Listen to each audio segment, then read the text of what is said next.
Un sens, je l'adore. Cet outil me permet en un instant de payer mon stationnement, commander un plat, faire de la gym.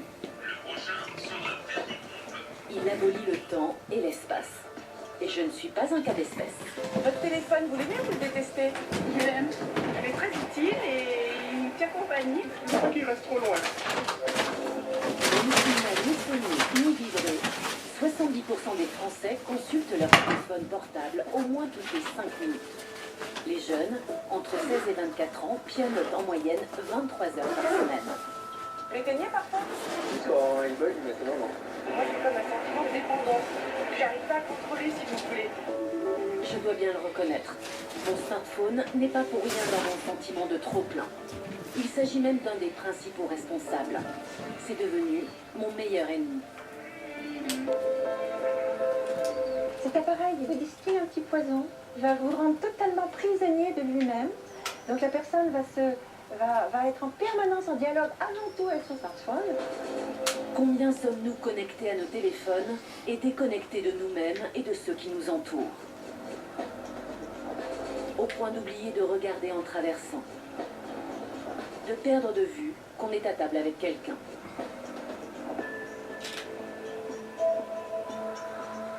C'est allé trop vite, c'est allé beaucoup trop vite et nous ne sommes pas encore capables de faire preuve d'un bon usage, d'un discernement, c'est-à-dire tirer le meilleur de ces outils en respectant nos capacités biologiques, nos capacités psychologiques. On prend tout, on avale tout, on mange tout, on réagit à tout. Ben, c'est pas du tout une bonne idée. David Lajarge est forcément connecté puisqu'il travaille dans la communication numérique. Mais l'an dernier, à cause de son hyperconnexion, il a réalisé qu'il perd des pieds dans sa vie personnelle et professionnelle.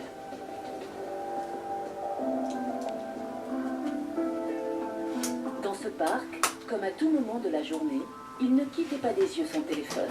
Ça pouvait être au travail, dans les réunions, quand j'étais au restaurant avec des amis, ou même en face d'une seule personne en pleine conversation, quand je me promenais, quand j'étais posé ici, alors que l'idée c'était quand même justement de souffler, bah non, il fallait systématiquement quand il arrivait quelque chose que je le regarde, donc oui, c'était la priorité, il fallait que je regarde.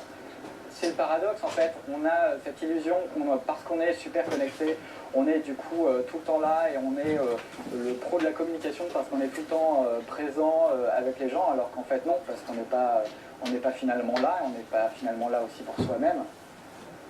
Combien sommes-nous à avoir perdu le contrôle de nos vies en l'interrompant sans cesse pour regarder nos écrans? David a su réagir à temps. Si je viens avec un téléphone, j'ai l'habitude de reprendre mon vieux téléphone à clapet qui est ici. Hop. Ça me permet d'être sûr de ne pas être dérangé pour tout et n'importe quoi. J'ai que des gens qui peuvent m'appeler ou m'envoyer des SMS et tout le reste, ça attendra après. Je suis posé voilà, avec mon carnet, j'arrive beaucoup mieux à me concentrer. Puis le papier aide aussi à se concentrer parce qu'on n'a pas des onglets dans tous les sens et où on est distrait. Et je suis devenu monotâche, c'est-à-dire que maintenant je vais une tâche à la fois, je ne fais pas 40 choses en même temps. Et c'est vrai que dans ce sens-là, je pense que je suis plus efficace aujourd'hui aussi.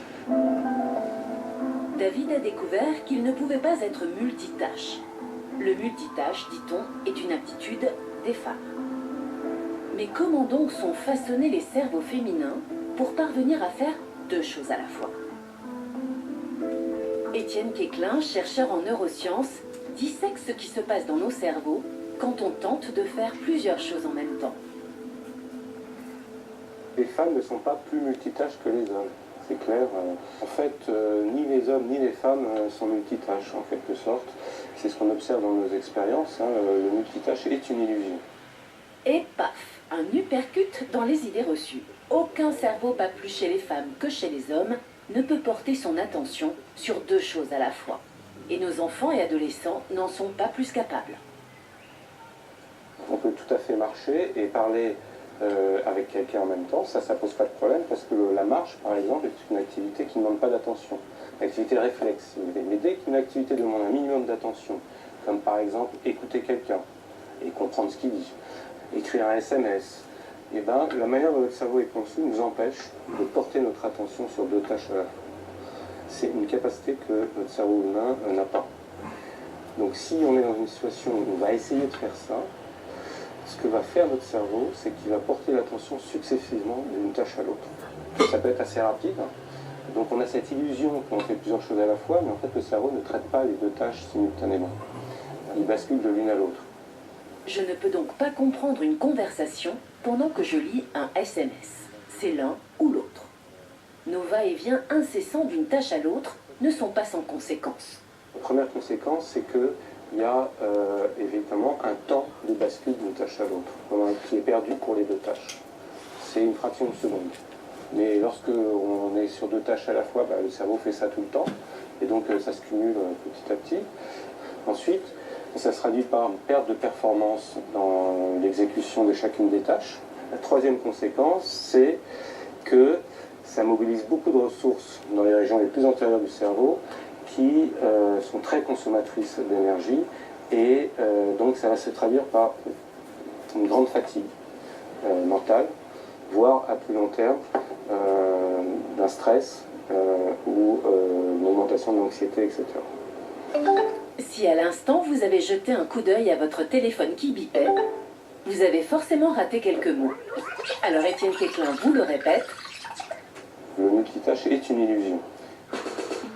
Passer sans cesse d'une tâche à l'autre nous fait donc perdre du temps, commettre des erreurs, épuise notre cerveau et nous stresse. David Lajarge a eu le déclic à temps. Il lui fallait arrêter de cliquer tout le temps.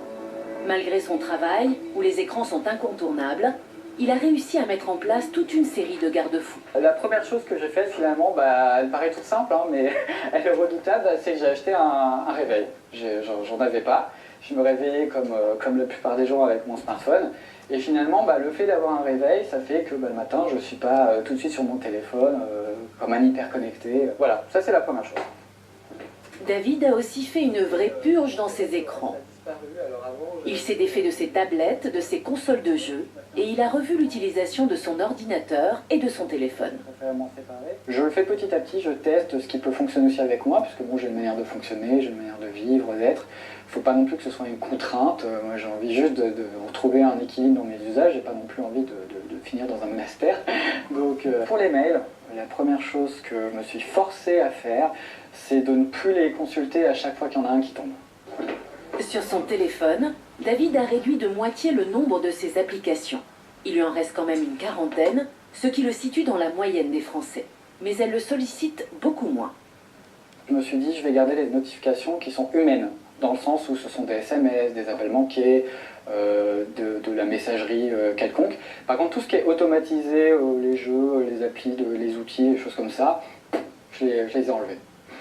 Malgré toute sa volonté, parfois David a du mal à se discipliner. Dans ces moments-là, c'est une application qui vient à son secours. Ça s'appelle les applications digitales détox. On choisit une durée de temps, 1 heure, 2 heures, plus, peu importe. Et en fait, une fois qu'on a lancé ça, le téléphone est comme bloqué, figé.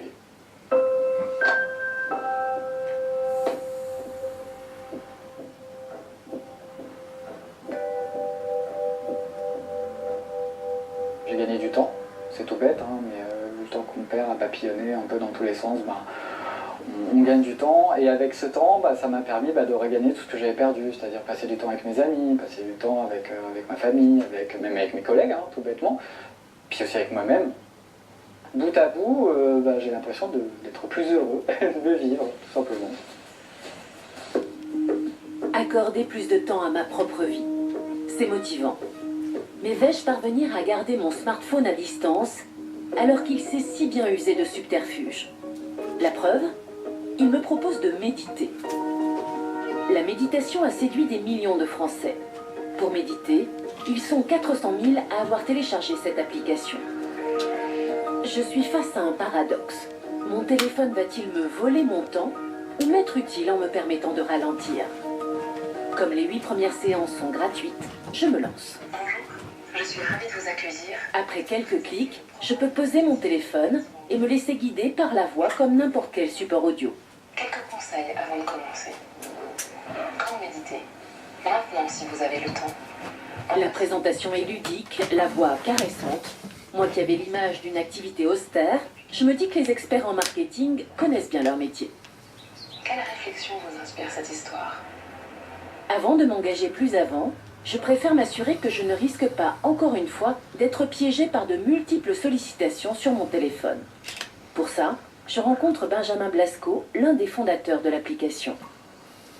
On a été confronté à un challenge, comment essayer de motiver les gens, les accompagner dans leur pratique, sans pour autant les harceler de notifications et d'emails, en les fouettant pour méditer. C'est pas du tout le principe. Donc on a essayé de trouver ce juste équilibre, en quelque sorte, où effectivement on envoie tout de même un certain nombre d'emails ou de notifications assez rares, une fois tous les 15 jours ou 3 semaines, mais c'est pas du tout du harcèlement, évidemment. Je devrais donc pouvoir garder le contrôle. Mais j'ai une autre inquiétude. Est-ce que je ne risque pas d'être embarquée dans un